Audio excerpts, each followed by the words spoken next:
Okay, so we're starting to just... Oh, I think that was just my chair. I'm going crazy. Oh yeah, it's just the chair. I thought I heard something slithering. That would have sucked. Okay, so anyway, we're back to this shit show. The clock's still here. That's great.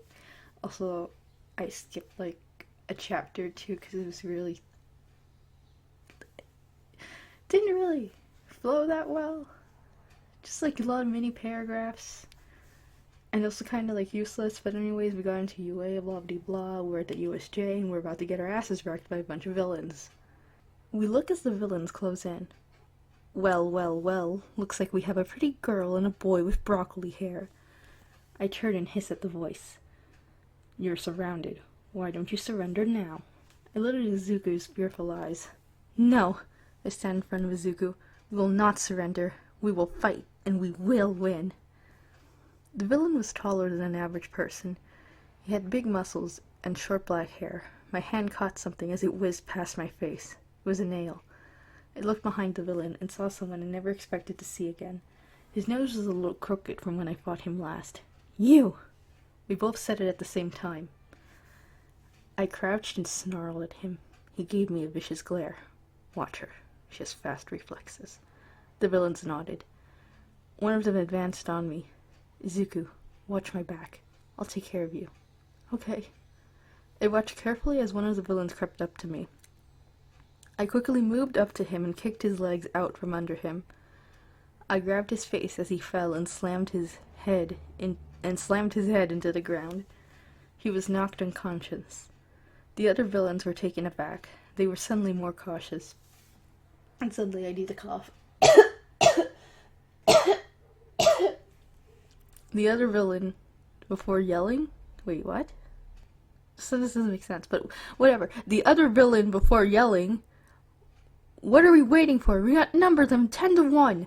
They all started charging us. I dodged and attacked easily, but I knew Izuku was having trouble. I scooped him up and jumped as high as I could. I threw him into a nearby tree. I landed back into the villains and continued fighting. I knocked about 7 of them unconscious when I felt something around my foot. I looked down and saw cement-like substance on my foot. It hardened around my foot. And we're saying foot a lot.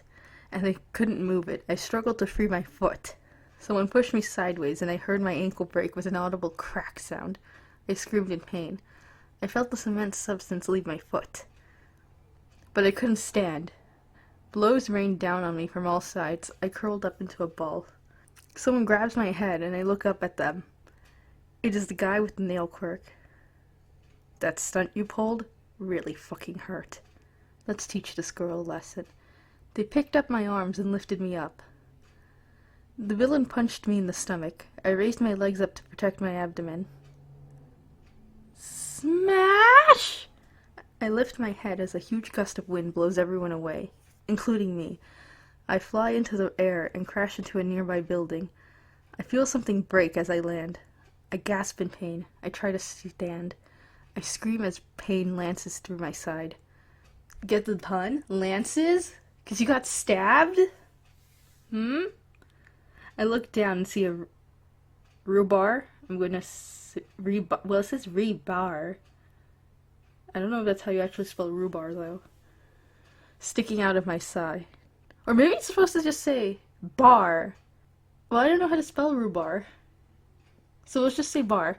I see a bar sticking out of my side. I can't move. Yinlin? Izuku is calling for me. I'm over here! I hear him run over to where I am. Yinlin! He went over to where I was lying in the rubble. He went to help me up. Wait, Izuku! He looked down, his eyes lit up with shock. Izuku, I need you to help lift me up. He touches where blood was pouring out of my side. I hissed in pain.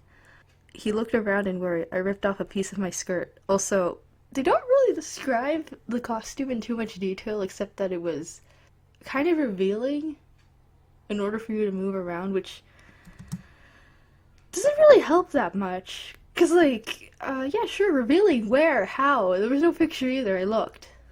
Unless it didn't show up for some reason, in which case, well, fuck. So, you know, you imagine one, because, goddamn, they didn't provide anything for me to use.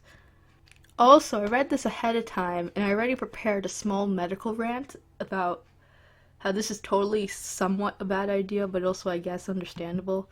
And also, can I just say, like, what happened to like the rest of the goddamn story with this, like with the teachers and All Might and everything? Because like it never kind of mentions it for this chapter, and it's like, so like, what happened with that? Because it's just like, I don't know, like they're just here, and then they're just having their thing, and then like no mentions of anything else like from the actual show that was like major plot, and that was weird. But okay, sure. I ripped off a piece of my skirt. Izuku, I need you to lift me up now. This wound needs to be bound before I lose too much blood. Now let me tell you why this bitch is fucking wrong. If you ever fucking get impaled or have a stab wound and the thing is still fucking inside you, do not goddamn pull it out or you will bleed out. Now somebody's gonna be like, oh, but you could just like bind it. Yes, but it's already goddamn making like a sort of like, it's already like inside, kind of basically probably stopping the flow anyways. So like taking it out is stupid unless you're already going to have like something to stop the bleeding too, because that's what's gonna kill you from that probably.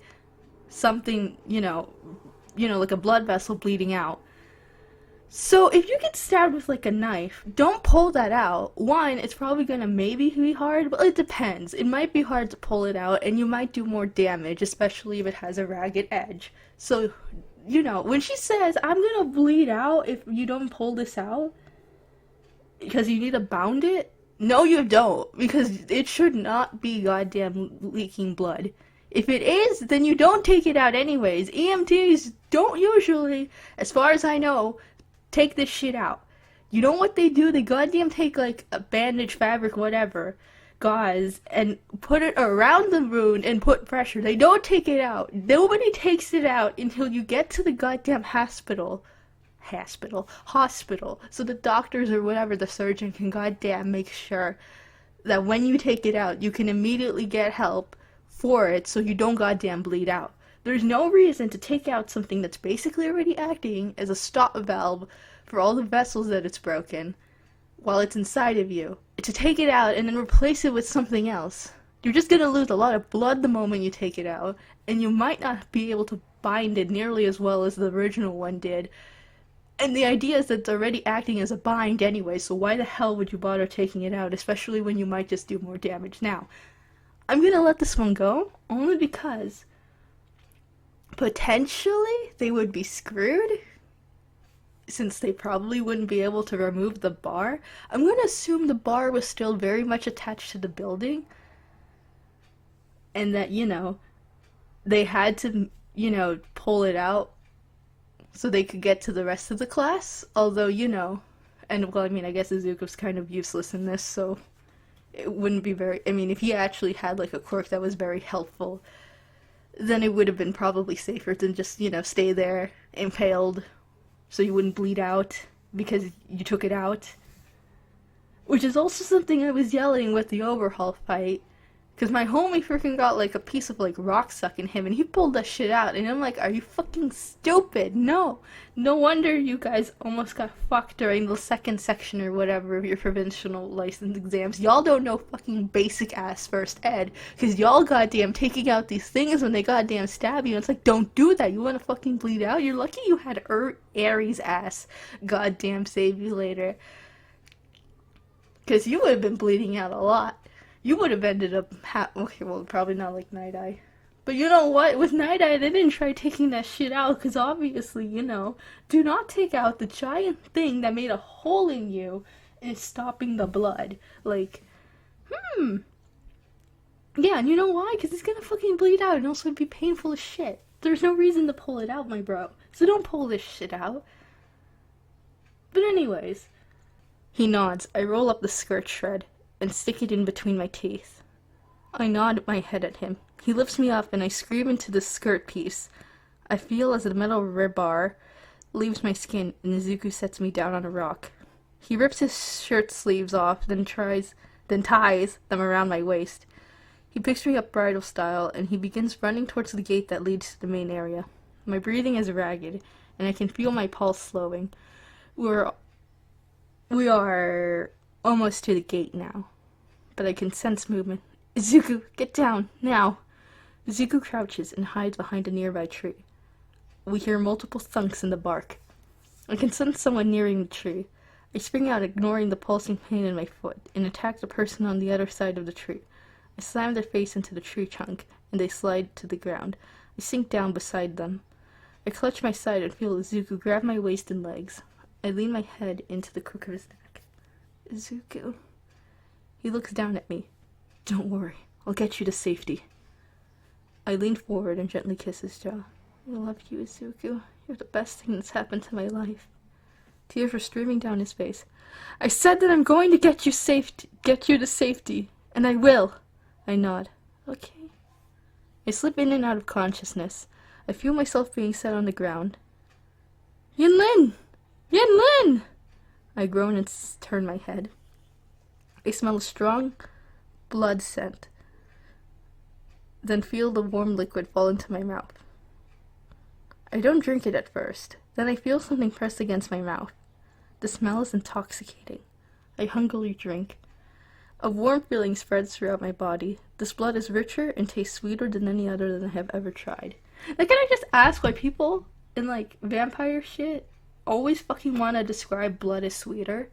Like, what the fuck do people want to say sweeter? Because, like, every time I goddamn think, it's like, do you know how fucking blood works? Blood should not fucking taste significantly sweet. Like, there's a reason everyone's like, oh, it tastes salty, or oh, it tastes metallic-ish. Because, like, that's kind of mostly the stuff that should be in there that should give it taste, should all kind of bundle up to make more of a savory flavor, not fucking sweet. It's kind of like diabetic people with sweet urine. Your urine should not fucking taste sweet. Because that means you're diabetic, because there's too much fucking sugar in there, okay? Because you're diabetic, and you're not processing it, or... Okay, I'm not completely sure on that one, but, like, basically... So, like, when people say it had, like, sweet-ass blood, I'm like, why the fuck is it sweet enough for you to be, like, sweetest? Like, I don't fucking get that shit. Because this fucking makes you sound like you're diabetic. Your blood should not have so much of a sugar concentration inside of it that it goddamn smells sweet. Smells sweet. Well, it shouldn't smell sweet either. Now, I know people probably have slightly different tasting blood, and... some people probably taste slightly better, I guess, or at least more healthy, because, you know, I guess if you're anemic and don't have enough nutrients, then yeah, your blood probably is not, to a vampire, gonna taste as rich or whatever, but, like, it shouldn't ever taste sweet. If you've ever tasted your own blood, and you're a healthy person, that's more or less how blood should always kind of taste, unless, you know, hormones and stuff like that, but even then, that probably shouldn't make the blood taste sweet. At least not enough where you'd be like, it was the sweetest thing. That's not a compliment to say that their blood was the sweetest. Even if you're healthy, I don't fucking think it should be, like, significantly sweeter than, like, the average Joe who's, like, normal health, but then you're, like, super buff health. Like, that's not how it works. Like, I don't think vampires should have, like, they should maybe have better taste buds, but, like, their taste buds should be able to pick up on the fucking flavors better, not goddamn tastes different necessarily to them. And like I said, like, Zuko isn't a god. Also, I spoiled, I guess, who you just bit. Isn't a goddamn fucking piece of candy. He's probably as healthy and tastes more or less the same as basically everyone else. So it's like, this isn't like, oh, you know, the best, healthiest person tastes like the best. No, they don't. That's not how blood works, okay? Like, there's slight differences. But homie, he probably tastes like every other person who's generic like him. Like, he don't have no special diet. He just eat pork all the fucking time. So, you know, bitch probably does not taste sweet. But anyways, me getting mad over fucking bullshit like this. I feel myself being picked up. I continue to drink. I feel my pulse straightening and my wounds healing. The source of the blood gets pulled away, but my body craves more. I raise my head and bite down, where the smell is especially strong. My teeth sink into something soft, and warm flavor bursts into my mouth. I feel myself fall, but I don't care. My quirk has completely taken over my body. I can't stop myself from drinking. I feel hands pushing against my head, but I'm much stronger than them and don't let go. I hear a familiar voice. Yinlin! And that's the end of chapter 9, for anybody who actually goddamn is checking the actual story out, or wants to know at least where the fuck we are.